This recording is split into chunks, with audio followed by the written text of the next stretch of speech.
Hello mga kabarkads, another day, another vlog na naman tayo ngayon mga kabarkads. Ngayon mga kabarkads, update natin itong Ulas Viaduct project kung kumusta na ba ito dito kasi may mga narinig ako dito na wala na daw itong budget sa 2025. Pero sa pagpunta natin dito, nakausap natin itong mga trabante dito, is tuloy-tuloy pa rin yung trabaho nila. Pero hindi nila alam hanggang saan yung hanggang kailan sila dito. Pero konti-konti na lang itong tatrabahoin ng Jima Construction. Yung iba dito, yung nakita niyo yung mga butas is mga subcon yan sa Jima Construction. Yan yung update natin dito sa Ulas Viaduct Project. Yan, let's go!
Yan mga kabarkads, good afternoon. Yan mga kabarkads, update natin itong Davao Samal Ulas Viaduct Project. Kasi last na nag-update tayo dito is yan, may butas dyan. Sabi na may mga trabante ngayon dito is ilalagay na daw nila ito, magmamating na daw sila doon.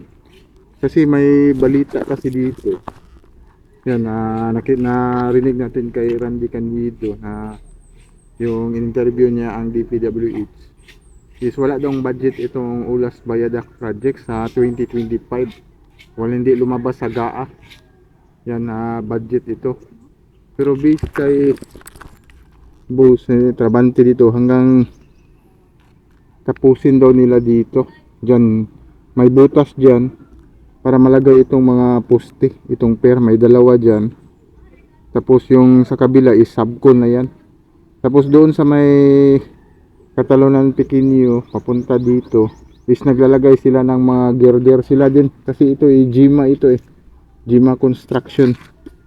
Ito talaga yung construct dito.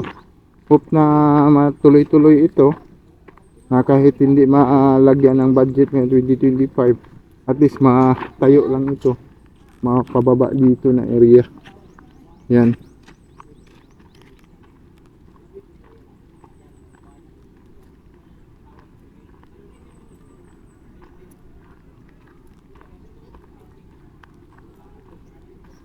Ngayon nagtatrabaho sila dito mga workers.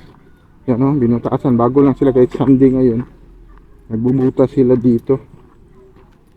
Yan, malapit na din daw sila matapos dito sa nila kasi ito meron ditong isang poste pa yan, at saka ito dito.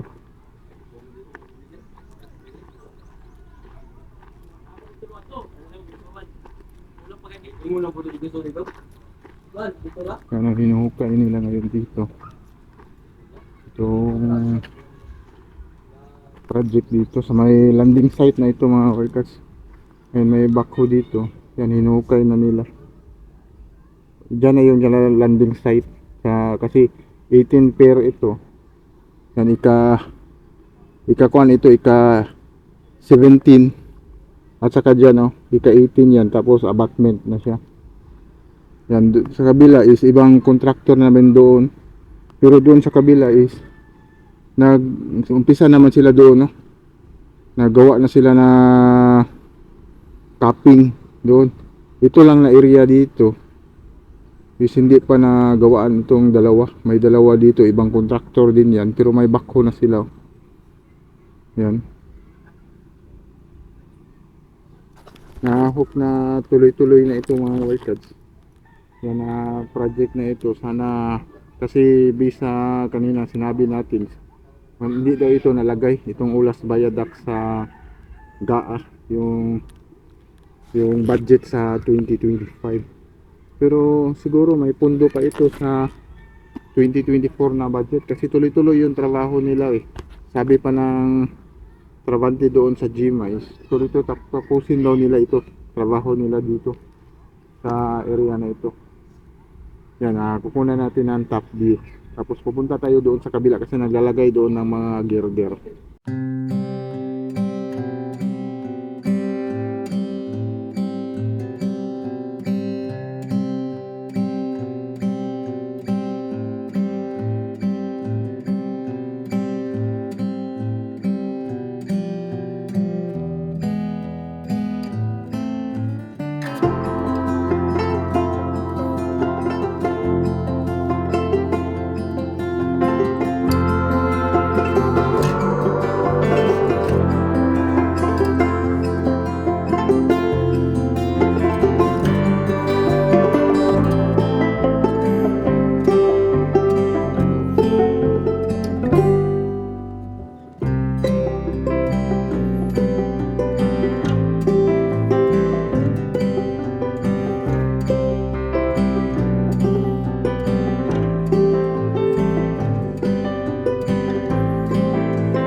Papunta tayo doon sa may kabila, doon sa may papunta ng Catalonan Pequeño, yung nilagyan ng mga girder.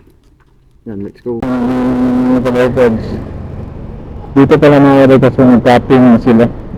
Ando rito sa Rocky Construction yung subcon sa Gini. Kasi dati hindi sila naka-tapping dyan kasi may wire. Siguro tinanggal mo yung wire dyan. Yan talaga ang kaya nakagawa na sila ng tapping dito. Yan, katapos na itong dalawa. Tapos doon, hintay pa doon tayo kanina. Tapos ito dito is may dalawang pantala dito, kulang. Sabi mo gusto doon, sila nang nagawa dito ng is may kulang pa ito na dalawa na bubutasan lang. Kaya nandito pa rin yung drilling machine nila, itong drilling machine. Kasi may kulang pa ito na dalawa daw.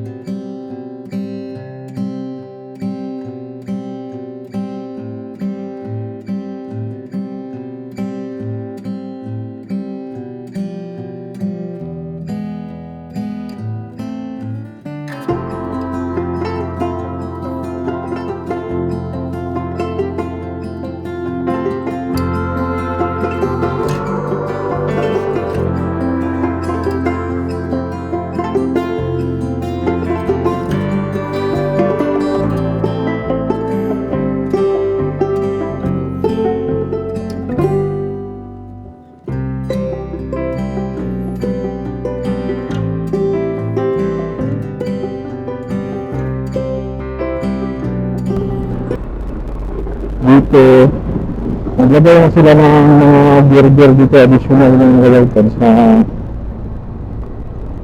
pero kaso lang hindi nila matuloy-tuloy pagkalagay dito itong mga girder dito kasi may mga wire pa rin daw sa double light na natanaan. Kaya ang nakikita natin sa drone shot is ay binata yung nalagay nila. Swimming pool na dito, matagal ito mga swimming pool dito. Hindi pa rin tanggal ito sa bubble wrap.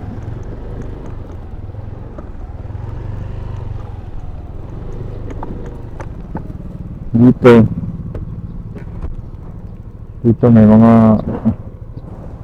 wire pa dito. Itong wire na ito, baka tamaan ito. And dyan, nakalagay sila ng dalawa dyan mga workers. Pero kaso hindi pa kompleto daw. Kasi may mga wire na tatanggalin pa.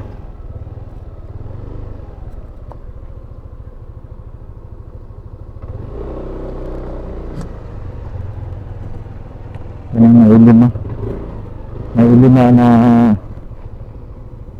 nakabit sila dito, 5. Tapos 5 doon, may 3 pa na kulang kasi ang kuha nila is malili nila malagyan kasi may mga kuryente pa daw tulad doon, no? Yan yung problema nila, may mga wire pa.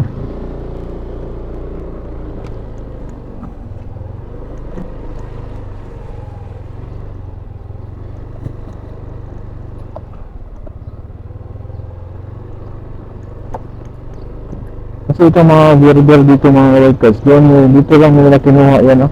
Kasi dati dito is maraming mga girder dyan banda sa dulo nito. Tapos dito hindi pa sila nakakagabisa ng cutting.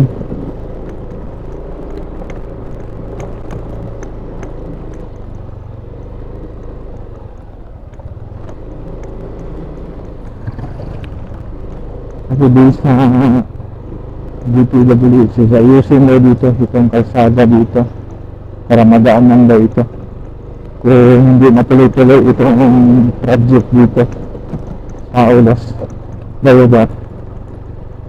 At least magamit itong sa may ilalim, madaan lang.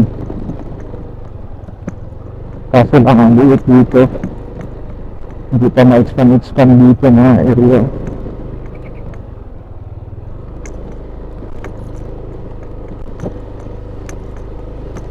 Dito na area, isang sasakyan lang makadaan kung padaanan ito. And dito ito mga girder kinuha nila mga workers. Kaya madali lang sila yan, may mga girder na nilagay nila dito. Ito yung para doon, ilalagay nila. And kaya nandito itong crane nila. Ito yung ng mga girder saka ilagay doon. Dati may mga girder dito eh. Yan, ilagay nila dito doon. May mga kuha na lang nagdaanin at 3, 5, 6 na girder. Yan mga workers. Yan, ito na yung bagong nilagay nila dito ng mga girder. Last na naglagay sila mga workers. Ito yung nilagay nila na kompleto na. Yan last. Ngayon, nilagyan na naman nila ng bago ito. Malilima pa ang nalagay nila. Yan, 5 doon. Kasi yung walang contractor, yung sa bandi dito, ito yung mga wire. Oh. Dapat tatanggalin pa itong poste na yan bago sila maglagay kasi delikado daw. Yan, magkuhan sila ng mga high tension wire. Kaya hindi nila, takot sila dito maglagay na area. Siguro dito, malagyan nila dito. Yan, ito yung bago nila. Ito. Yan, siguro mga workers, ito lang yung update nito natin sa Ulas Bayadak project. Sana matuloy-tuloy din yung trabaho dito mga workers. Kasi may bagong issue ngayon is wala na ito, hindi na ito binigyan ng 2025 budget itong Ulas Bayadak. Kung na matuloy-tuloy ito, yan, like and subscribe to my channel at press the button bell para ma-notify kayo sa mga video na i-download mo, especially sa mga travel vlog natin. Yan, sige, bye-bye, God bless.